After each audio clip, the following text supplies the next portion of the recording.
Allahu Akbar, Allahu Akbar. Jadi hadis tentang al-iqamah bainal musyrikin, kita duduk bermukim di kawasan orang musyrikin ni asalnya tak boleh. Kalau kita boleh hijrah dan boleh tinggallah. Sebab itulah tidak sunat dan tidak galak dan mungkin makruh dan mungkin haram. Kita ada duit, aku nak cari nak duduk negara barat, kawasan orang kafir. Tidak. Dia kena cari kawasan orang Islam, kawasan ada masjid. Ni kawasan Matamalah Maya, kat cari kawasan tak ada masjid. Aku jadi sepuluh kafir juga. Jadilah hak Nabi kata. Assalamualaikum warahmatullahi wabarakatuh.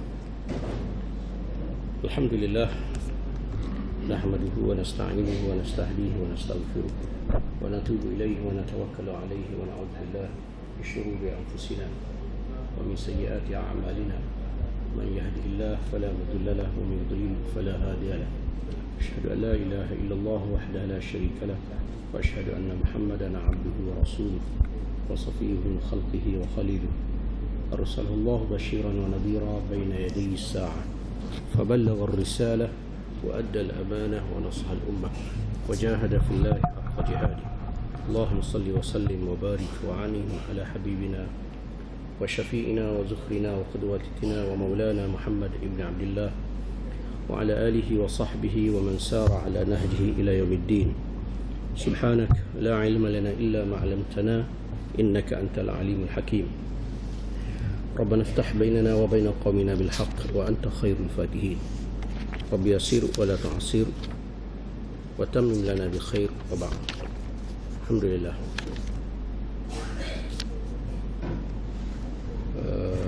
Sebelum amba masuk bunyi derah molek dah. Sebelum amba masuk tajuk insya-Allah kitab kita ni Zadul Ma'ad. Kita sudah dengan bumi yang dimasuki, yang dikuasai oleh Islam, lalu bumi itu menjadi ghanimah dan hukum yang berkaitannya, sehinggalah membawa kita kepada masuknya Nabi sallallahu alaihi wasallam dan sahabat-sahabat ke Mekah pada tahun yang ke-7. Adakah yang disebut dikenali dalam sejarah Islam sebagai Fathu Mekah, pembukaan kota Mekah itu menjadi perbahasan hangat secara akademik, secara nas, sama ada pembukaan Mekah itu unwatan sebagai penakluk, Nabi pergi takluk, ataupun dia buka dalam bentuk silmun, sulhun, bentuk perdamaian. Jumhur berdasarkan Zadul Ma'ad membawa bukti dan hujah-hujahan yang kuat bahawa pembukaan kota Mekah ini dia ada unsur unwah, kekuasaan. Sebab elemen kekuasaan itu apabila masuk, ada di sana tindakan-tindakan tegas yang diambil. Walaupun tak berlaku tumpahan darah, tapi ada di sana tindakan yang telah diambil oleh pihak Nabi sallallahu alaihi wasallam. Dan banyak lagi lah hujah-hujah yang dibawa. Malam ni insya-Allah kita sambung dan cerita tu pembukaan kota Mekah dan status bumi Mekah sendiri itu bumi yang wakaf ataupun bumi yang tidak wakaf. Sebahagian apa yang berlaku bumi Mekah ni ada nilai-nilai wakaf kerana keistimewaan bumi Mekah, bumi nusuk, tempat nusuk haji, induk kepada ibadah yang besar iaitu haji. Bumi Mekah ni bumi an-nusuk, tempat manasik haji. Tetapi bumi Mekah juga ada dalamnya peraturan macam bumi yang lain, boleh warisi, boleh jual beli tanah tu, berlaku begitu dan sampai kali ini. Dan sebahagian lagi adalah bersifat wakaf yang dimiliki tapi diuruskan oleh pemerintah Mekah.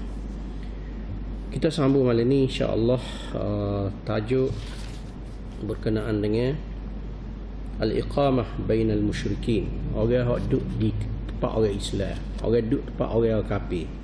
Adakah dia tu boleh duduk begitu ataupun tidak digalakkan berada di bumi orang-orang musyrikin?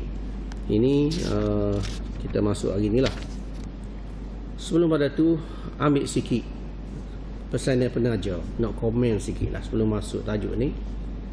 Hak berlaku hari ni Tufanul Aqsa yang terus hangat penerasan dan kepungan kepada saudara di Gaza pun sangat dahsyat, khususnya di utara Gaza, di Jabalia, pembakaran hidup-hidup di khemah tempat pelarian,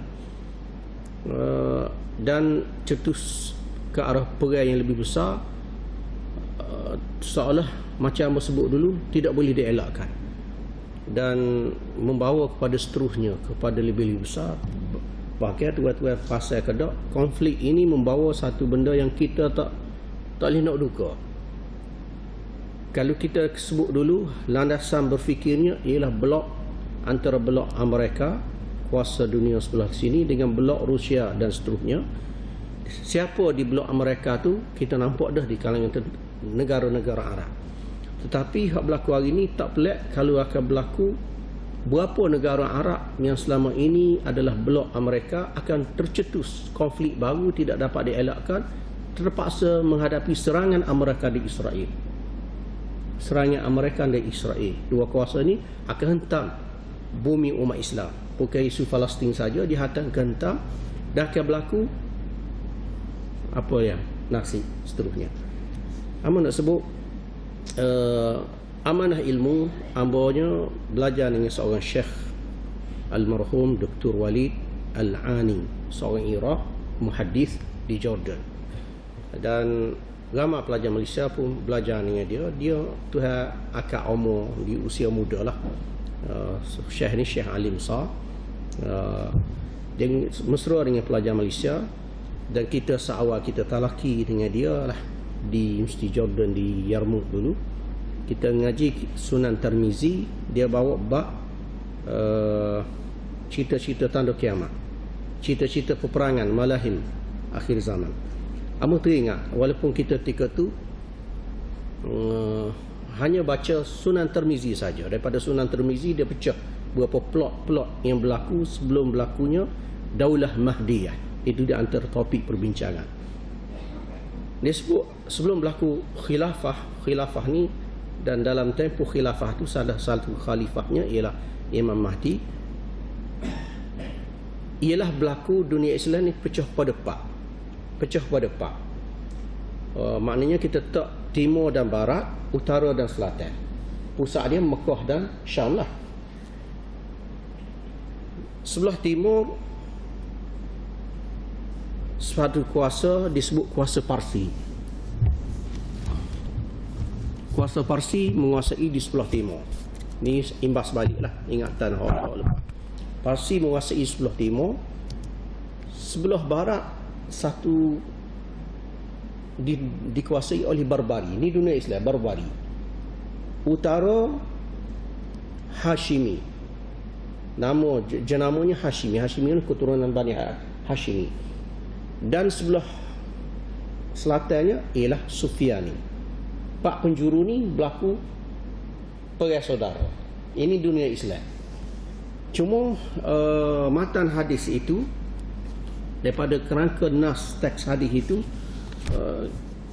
cuba difahamkan oleh ulama apa yang dimaksudkan kerajaan Hashimi, kerajaan Barbari, kerajaan Parsi dan kerajaan Sufyani. Tengah-tengah balah inilah munculnya Imam Mahdi pada musim haji. Semasa kemuncak haji itu, musim haji pun umat Islam lagi perang. Nampak? Di Mekah tu perang siapa kau berdarah, mengalir darah. Di Wadi Mina pun disebut darah tu mengalir kerana jasa perang. Bukan mengalir kerana sembelihan binatang, tapi perang pokok Islam.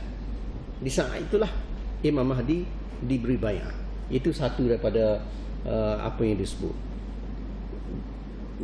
Dan topik ini orang tak kecek lagi sehingga hari ini. Orang kecek hak aspek pergi kepada naratif hak perang di Gaza, khilafah akan tertegak. Itu pun betul juga. Sebab orang tak nampak akan berlaku jatuh kepada kerajaan-kerajaan Arab ini. Tetapi ada dah ulama sebelum berlaku 10 tahun lepas ni, dia sebut dah Israel tidak akan jatuh di bumi Palestin ini, sehinggalah Israel ini akan serang Lebanon, akan serang Syria, akan serang Saudi. Dia sebut akan serang Saudi, akan serang Jordan. Ulama ni sebut dah. Perkembangan ini dapat tanam hari ini dengan analisa seolah konflik tu berlaku akan rumit. Apa yang dibuat oleh pendekatan Raja Muhammad Salman ni, dia berhubung dengan Iran, dan ada perjanjian yang sulit pada Oktober lepas, pembelian kapal terbang bersama dengan Turki. Dia ada hubungan dengan Turki. Jadi jaringan bersama ya. Yang selama ini Saudi dengan Iran ni lepas pada revolusi 79 jadi musuh. Musuh. Kau kemuncak musuh apabila Saddam sudah Kuwait, Saudi pun buka pengkalan Amerika. Tiba-tiba hari ini mencetuskan satu konflik yang baru. Pecahkan konflik yang lama. Totally berubah dengan hak lama. Biasanya jatuh ke Amerika lah ni. Amerika dengan konflik ini Amerika jadi curiga. Nampak? Ini perkembangan terbaru. Jadi tak tahulah kemungkinan kita akan lihat senario yang berlaku dan apa yang berlaku di luar kotak kita tengok hari ini. Saudi itu Amerika dan mesra juga dengan ke arah normalisasi Israel, tapi satu masa boleh jadi akan berlaku Saudi pun kena serai ke Amerika dan Israel. Boleh jadi jatuh kerajaan Saudi. Jordan, negara yang diwujudkan oleh lepas pada Saiz Biko British, dia akan diserai juga oleh Barat, oleh Israel. Maka akan jadi kocawayah juga. Itu wallahualam. Kita benda ni tak pelik dengan berlaku, sehinggalah wujudnya kerajaan yang disebut dalam teks lama, iaitu Hashimi dengan Sufyani. Dua ni perai pula. Itu makna tempoh tu makin masa lagi. Dan ialah sebenarnya hadis-hadis Nabi ni, dia walaupun Rasulullah kecek dalam bentuk teks gitu, tapi apabila dianalisa dengan apa yang berlaku, kau nampak pengembangan dia dengan realiti politik yang berlaku. Nampak? Jadi kadang-kadang kita duk baca dulu dan ulama duk syarah mengajar tu, dia tak boleh nak ulah lagi, muka tak nampak nak berlaku. Tetapi setakat baca gitu dah akan berlaku. Tak tahu, tak boleh nak faham kat mana-mana lagi. Setakat noktahnya wallahu alam. Tak boleh nak kata apa. Setakat ayat wallahu alam. Jadi hamba pun begitu juga. Setakat ayat tu wallahu alam. Semuanya pada ilmu Allah Taala. Cuma amanah ilmu, amanah kongsi akan berlaku 4 penjuru dunia Islam, iaitu Hashimi, Sufyani, Utara Selatan, Barbari Barbari di barat. Barbari ni, kalau bangsa Barbari ni ialah sebelah Tunisia Maghribi Barbari, Algeria Barbari. Sebelah sini pula ialah sebelah barat, timur pula, timur dunia Islam, bukan timur tengah. Timur tengah, bukan kita timur ni, timur tengah tu sebelah timurnya ialah Kurdis. Dan isu Kurdis ni isu yang besar sebenarnya. Rahsia kenapa Erdogan sampai senyap ketik tak kata apa isu Israel serai Gaza ni ada kaitan dengan perjanjian dan keselamatan dia daripada ancaman Kurdis.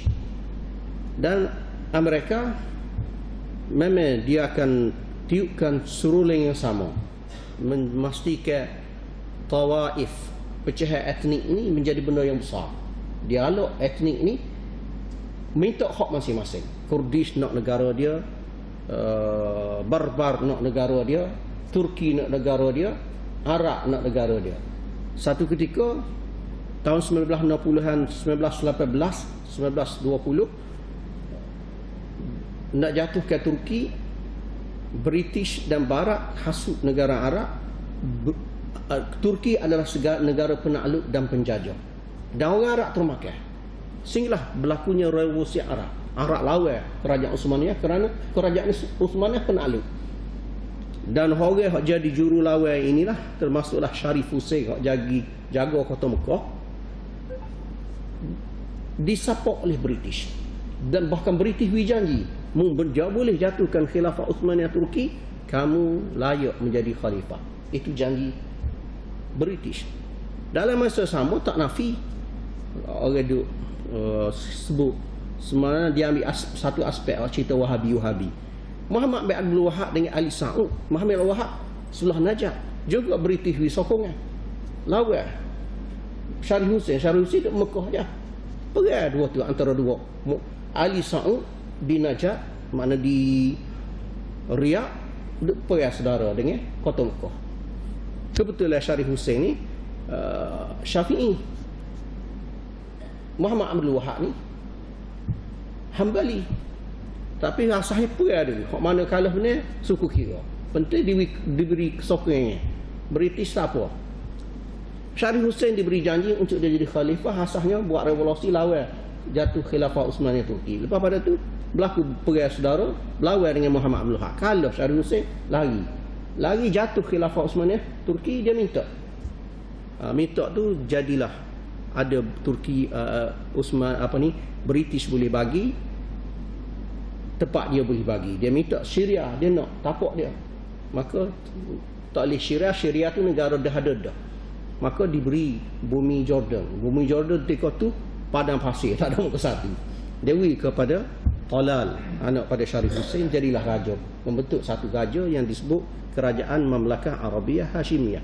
Kerajaan Hashimi, Bani Hashim. Saudi pun Al Saud, Saudi Arabia.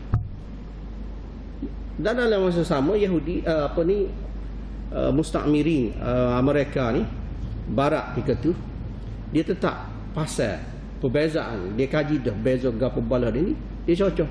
Maka adalah cerita Wahabi. Sebab itulah naratif cerita Wahabi ni ada beberapa versi lah. Ada juga orang nama gerakan Wahabi sungguh sekitar tahun yang sama di sebelah kepulauan Jazirah Arab, dan satu lagi nisbah pada Muhammad Abdul Wahab yang menjadi pesaing kepada Syarif Hussein, yang menjatuhkan Syarif Hussein takluk kota Mekah. Kedua versi ini ditulis oleh pihak yang sama-sama tak suka. Maka dua ni jadi satu benda persimpangan yang jauh.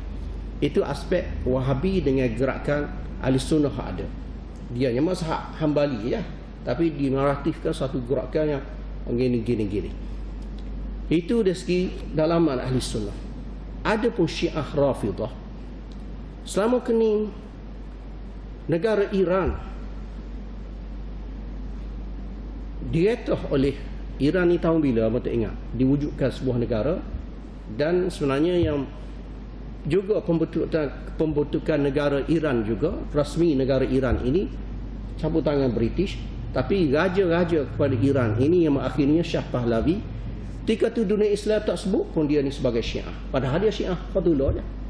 Tiba-tiba apabila Khomeini balik jatuhkan Reza Pahlavi, digemburkan kepada dunia Islam benda yang ini kerajaan Syiah dan akan buat empayar Syiah, nak takluk Saudi, nak takluk negara lain. Jadi negara Teluk ni sangat anti kepada negara Syiah yang nak takluk dia, seolah gitu. Memang Saudi sangat ketika tu allergi sebut negara Iran jangan wirura, tidak dia akan retah kita. Seperkara barat cocok gitu, cocok.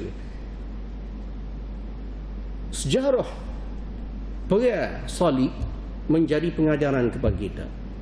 Syiah dengan Ahli Sunnah dia tetap ada benda kena berhati-hati di segi persimpangan berbeza perkara lah, benda hak dasar dari segi furu' akidah, dari segi pada sahabat, pada ahli bait, berpunca daripada krisis Sayyidina Ali tadi lah. Hak puak sokong Sayyidina Ali dan hak di bertengah Ahli Sunnah tengah-tengah. Mana-mana sahabat krisis ketika tu kita anggap kesilapan yang telah berlaku Allah Ta'ala maafkan, tidak berpuak-puak pada apa yang berlaku masyajara bainahum, krisis yang berlaku di kalangan para sahabat. Tapi Syiah dia ambil pendekatan dia marah pada musuh Sayyidina Ali dan mengkafirkan mereka-mereka yang nampak anti kepada Sayyidina Ali, bahkan ulu dia sampai mentaklihkan uluhiyah ketuhanan Ali. Adakah kau?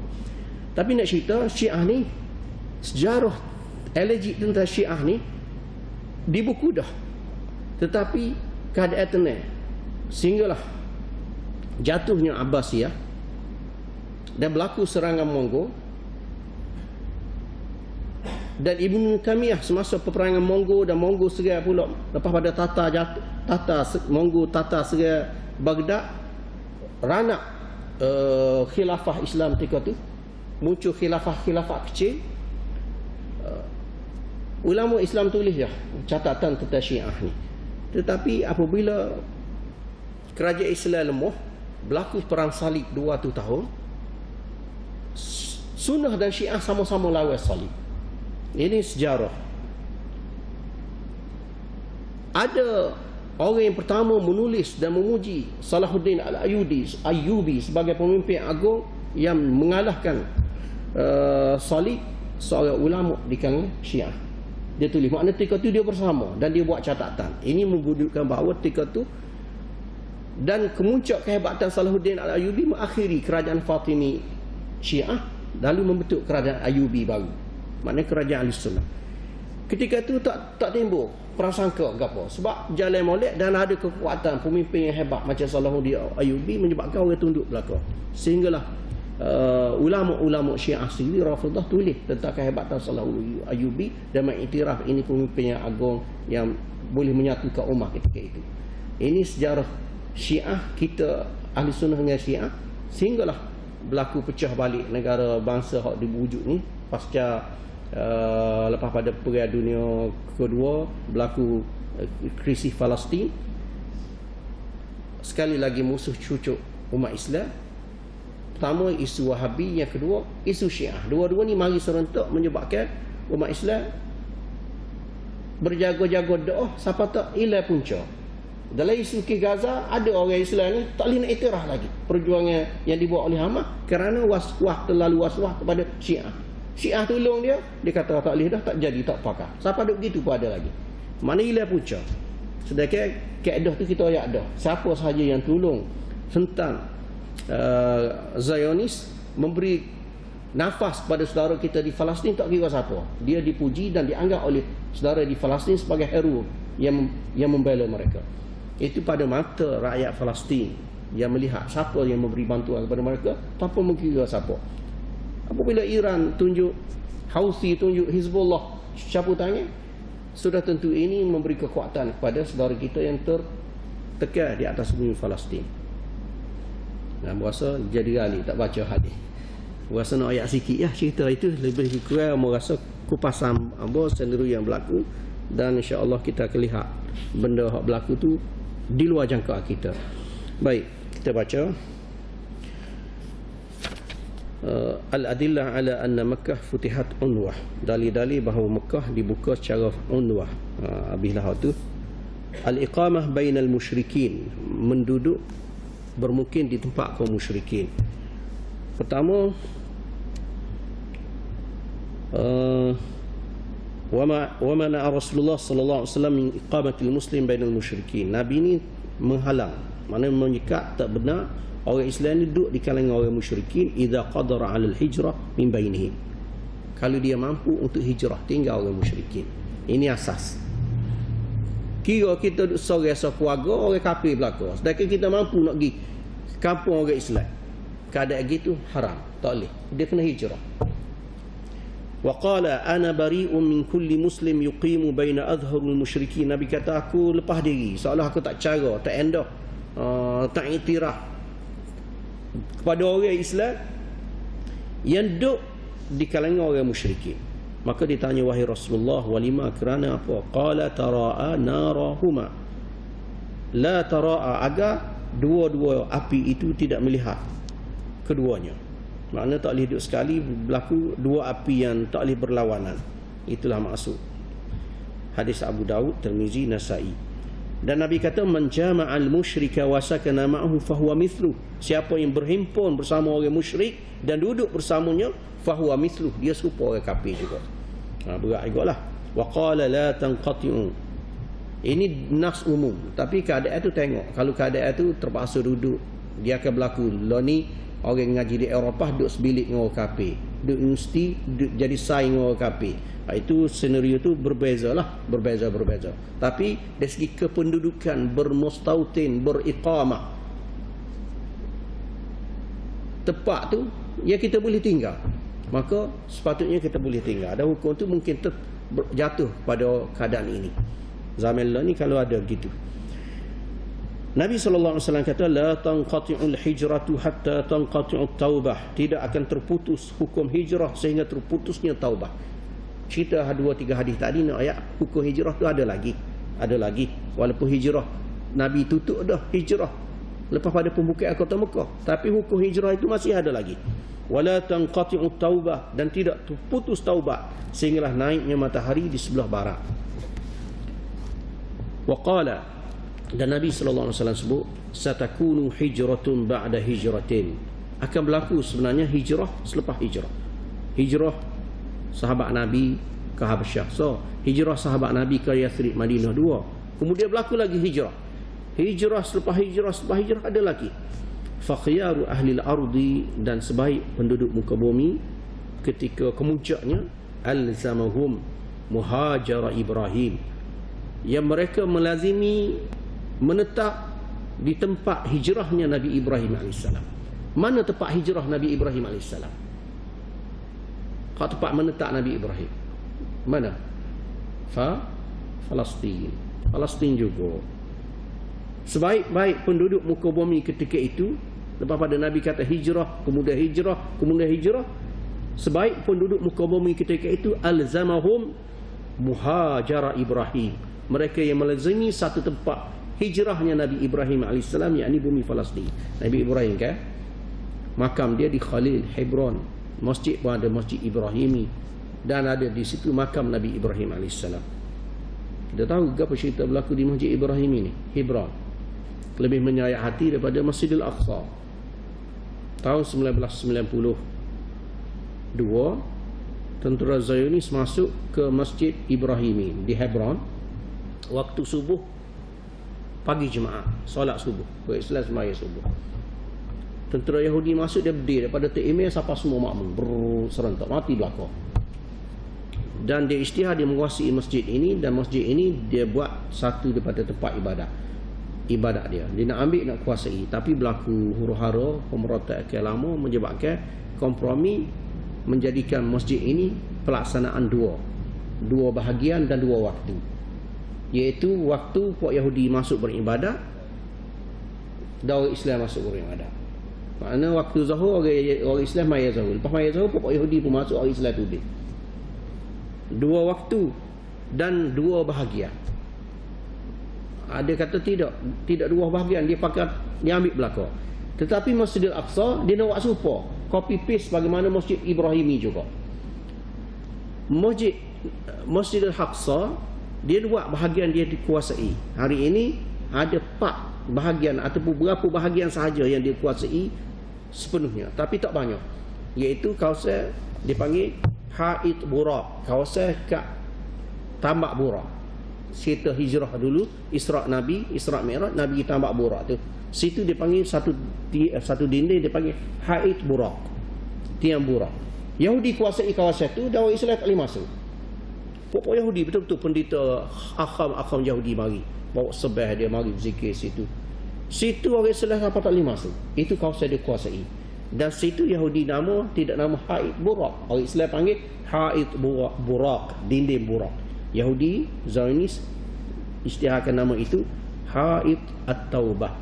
Dia taubat. Pak orang Yahudi pergi taubat. Dia pergi buat salah, dia pergi taubat situ. Dia menangis, dia berzikir, nangis, teriak. Itulah tempat dia, Haid Al-Burak. Ini kawasan yang dikuasai oleh Zionis. Kemudian pertarungan balah-balah terkini, dia menguasai satu penjuru dalam Masjid Aqsa ni. Dia ada penjuru-penjuru banyak. Ada satu sudut zaman Imam Ghazali mengajar situ. Imam Ghazali ada penjuru, Imam Ghazali mengajar Masjidil Aqsa, mengajar Ihya Ulumuddin. Penjuru tu ada diberi nama penjuru Marwan, ya, dibina oleh, katanya penjuru ini dikuasai oleh Yahudi. Dia masuk, dia halau orang Islam, kitab-kitab orang Islam, Quran orang Islam, di kawasan dia. Dia nak masuk lagi tak boleh. Kawasan ni dia masuk, dikatakan, dilaporkan dia menguasai. Bila dia menguasai semasa 2017, semasa dia tutup, dia ambil kawasan dia nak. Apabila umat Islam ratus ribu rempuh balik boleh masuk, maka berlaku umat Islam ambil balik tempat umat Islam. Tuan-tuan boleh bayangkan bagaimana kita duduk Masjidil Aqsa, duduk balah berebut tara dalam Masjidil Aqsa. Kok kita mari ramai-ramai jaga takut dia Yahudi mari. Begitulah berlaku. Ini realiti di Masjidil Aqsa, tuan-tuan. Sebab Yahudi nak berkuasai, nak ambil siapa tempat sejarah duduk pun dia nak dia. Pernah satu dewan sudut tu dia lepaskan bom asap berah habis. Lepas tu berlaku bedi-bedi kocar habis itu. Lepas tu dia nak kuasai. Orang Islam masuk ni kok pertahan. Maknanya saudara kita patutlah kita gelarkan mereka ni murabitun, dan mereka mendapat pahala di sisi Allah sebagai murabitun. Jihad. Dia pergi semaya bukan sebarang semaya. Dan mereka ni bukan orang muda. Kalau Masjidil Aqsa ni, sebab Zionis buat undang-undang, orang boleh masuk Masjidil Aqsa di kalangan penduduk Palestin ni orang umur 40 tahun lah kata. Maknanya abeno kata. Abeno apa serupa. Orang boleh lah kalau penduduk Palestin orang masuk dalam Masjidil Aqsa. Sebab tu tak boleh mokcik-mokcik jalan kayuk-kayuk payah pakai tukar. Hak tu hak dibenarkan masuk. Tapi oleh kerana mereka ni jiwa kental, hak masuk dua selendar, selendar aja masuk ni. Cekak. Yahudi itu dia lawan aja kok. Berlaku pergelutan. Dia tahu dia masuk ni semangat jihad, bukan setakat nak semaya 2 rakaat nak boleh pahala yang dijanjikan oleh Nabi, tapi ingat besar lagi nak makmurkan Masjidil Aqsa. Tu tuan-tuan kena faham. Syahid Karimah Sabri hok mari sini, dia ni berapa kali dah kena ikat. Lepas pada dia balik, dia ceramah sini, dia balik berapa kali dah. Yahudi dia ambil umuh dia, tapi dia duk habis situ lah. Siapa dia lembek jalan ni tak saksa mana dia, tapi itulah dia bertarung. Lepas pada khutbah Yahudi duk tunggu tangga. Dia kecek kasar sikit, backing sikit, marah kau Yahudi tunggu lagi. Tapi itulah keadaan mereka. Ini yang sebut ni nak suruh nampak gambaran pertarungan yang berlaku. Bukan saja-saja mereka berada di bumi Palestin terpilih, tapi mereka kena harungi susah. Jadi kata kita ingat pada mereka, kita malulah. Kita nak mari makmur masjid pun demai sikit, rasa tak ekat, tak si mari dah deh. Setara kita di Palestin tak ada pilihan. Kalau dia buat apa kita malah selok Yahudi kuasa Masjidil Aqsa. Cuba bayangkan kalau pokok orang di Masjidil Aqsa di tebing barat tu malas pun kita. Sakit lutut sikit, sakit pinggang sikit, malas semaya. Parok Masjidil Aqsa. Tapi oleh kerana mereka tu cekar, rebah lah. Kena saya pak ke Yahudi rebah. Tapi mari juga, tak serit-serit. Menyebabkan Masjidil Aqsa terjaga. Walau bagaimanapun ada kawasan dikuasai oleh Zionis. Tak boleh nak buat apa dah. Allahu Akbar. Baik. Jadi hadis tentang al-iqamah bainal musyrikin, kita duduk bermukim di kawasan orang musyrikin ni asalnya tak boleh. Kalau kita boleh hijrah dan boleh tinggallah. Sebab itulah tidak sunat dan tidak galak dan mungkin makruh dan mungkin haram. Kita ada duit, aku nak cari nak duduk negara barat, kawasan orang kafir. Tidak. Dia kena cari kawasan orang Islam, kawasan ada masjid. Ni kawasan mata malah maya, kat cari kawasan tak ada masjid. Aku jadi sepuluh kafir juga. Jadilah Nabi kata. Nabi kata kepada dia, ana bariun, aku bari, aku tak cara dah. Orang Islam tapi berada di sisi orang kafir. Dan dia mampu untuk cari tempat lain. Itu asas. Hadis ni kalau kita baca tadi, hak terakhir, Nabi kata satakunu hijratun ba'da hijrah. Akan berlaku hijrah selepas hijrah, maka sebaik penduduk bumi ketika itu ialah orang yang melazimi tempat hijrahnya Nabi Ibrahim AS, iaitu bumi Palestin, Baitul Maqdis, tebing barat. Ada orang tak tahu apa beza tebing barat Baitul Maqdis dengan Gaza. Jarak antara Gaza dengan tebing barat Baitul Maqdis ni 60 kilo je. Tak jauh mana, 60 kilo. Sini kau Terengganu je. Tapi bendanya memang jarak tak ada jarak. Apa hubungan? Hak ni tolong jual untuk Masjidil Aqsa ni, kawasan tu kawasan dekat dah. Jadi Nabi SAW kata sebaik penduduk muka bumi oleh orang yang melazimi tempat hijrahnya Nabi Ibrahim, wa yabqa fil ardi syiraru ahliha. Ketika itu ada atas muka bumi orang jahat, orang tak juru, yang talfiduhum arduhum bumi pun benci pada dia. Takzuruhum nafsullah, mereka dibenci oleh Allah. Wa nahsyuruhumun nar, dan mereka akan dikumpulkan api bersama dengan qiradah wal khanazir, dengan kera dan babi. Hadis ni kasar sikit, Ahmad, Abu Daud, tapi boleh jadi ada ahli hadis cuba bayangkan yang nak kaitkan mereka orang jahat di muka bumi ini ialah orang Yahudi yang ada di bumi Palestin, dan mereka ni memang keturunan Yahudi sendiri. Ini disebut Al-Quran abnaul qiradati wal khanazir. Yahudi ini ialah puak-puak, anak-anak kera dan babi. Itu bahasa Al-Quran kepada Yahudi. Bukan kita kecak udah bahasa Quran sebut ke Yahudi abnau al-qiradati wal khanazir, puak-puak, babi dan kera. Jadi hadis ini boleh jadi maksudnya orang yang pergi ke Al-Khalil, pergi ke Baitul Maqdis dan memelazami Baitul Maqdis, tempat hijrahnya Nabi Ibrahim, adalah sebaik-baik penduduk atas muka bumi. Sebaliknya adalah orang yang tidak disukai dan orang jahat, dan mereka ni dibenci oleh Allah, dikutuk oleh bumi dan dibakar, dihimpunkan dengan api bersama dengan kera dan babi. Itulah wallahu ta'ala alam. Mudah-mudahan sedikit yang kita baca pada malam ini dapat dimanfaati. Aqul qawli hadha wa astaghfirullah li wa lakum wa billahi taufiq wal hidayah. Assalamualaikum warahmatullahi wabarakatuh.